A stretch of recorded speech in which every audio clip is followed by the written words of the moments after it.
Pak Aba-aba. Pengeluaran harian tidak boleh ditentukan dari sisa. Ia harus ditentukan dari awal bulan, dari awal perhitungan.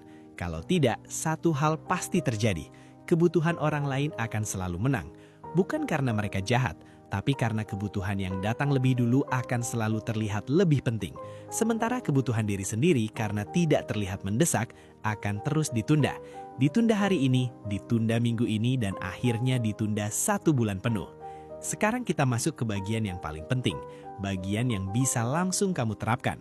Ambil kertas, catatan, atau buka ponselmu. Langkah pertama, hitung penghasilan bersih bulananmu. Bukan gaji kotor, tapi uang yang benar-benar kamu terima dan bisa kamu gunakan. Setelah itu, jangan langsung membagi ke pengeluaran harian. Tahan dulu, kita buat fondasinya. Langkah kedua, pisahkan 3 pos wajib terlebih dahulu. Pertama, kebutuhan keluarga. Berapa jumlah realistis yang memang harus kamu alokasikan untuk orang tua atau keluarga setiap bulan. Bukan angka ideal, tapi angka yang benar-benar terjadi. Kedua, kebutuhan tetap. Ini mencakup listrik, air, cicilan, transportasi wajib, dan semua pengeluaran yang tidak bisa dihindari. Ketiga, dana darurat kecil. Tidak perlu besar, bahkan 100.000 atau 200.000 sebulan sudah cukup sebagai awal.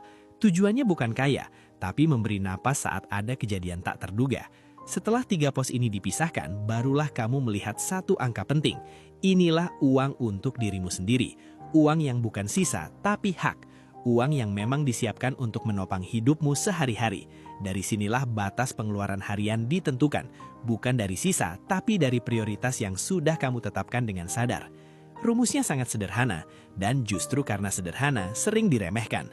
Ambil uang untuk dirimu sendiri, lalu bagi 30 hari. Itulah batas pengeluaran harianmu. Tidak peduli kecil atau besar, angka inilah yang menjadi pagar. Angka inilah yang melindungimu dari rasa bersalah berlebihan dan dari kebocoran halus yang selama ini tidak terasa. Dengan batas ini, kamu tidak lagi bertanya setiap hari, masih ada uang atau tidak? Tapi kamu mulai bertanya, apakah pengeluaran ini masih dalam batas saya hari ini?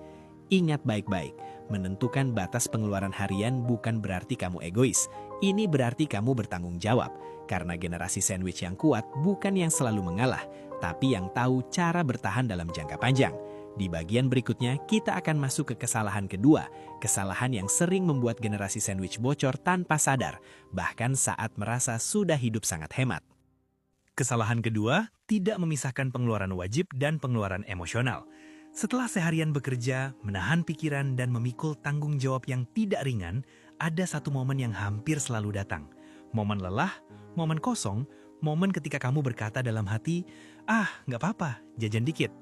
Entah itu kopi, makanan kecil, ongkir belanja online, atau sesuatu yang sebenarnya tidak kamu rencanakan.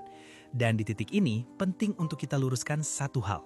Masalahnya bukan pada jajannya. Masalahnya bukan pada kopinya. Masalahnya bukan pada keinginan kecil itu. Masalah sebenarnya adalah karena tidak ada batas emosional yang jelas dalam pengeluaran harianmu. Generasi sandwich jauh lebih rentan terhadap emotional spending dibandingkan orang lain. Bukan karena lemah, tapi terlalu sering menunda diri sendiri. Terlalu sering berkata tidak pada keinginan pribadi. Terlalu sering mengalah demi kebutuhan orang lain. Dan ketika kelelahan itu menumpuk, pengeluaran kecil menjadi pelarian yang paling mudah, paling cepat, dan paling bisa diterima oleh hati. Sayangnya, karena pengeluaran ini jarang terlihat besar, kebocorannya terjadi secara halus, sedikit demi sedikit, tanpa terasa. Sampai akhirnya di akhir bulan, kamu bertanya-tanya, kemana uang itu pergi?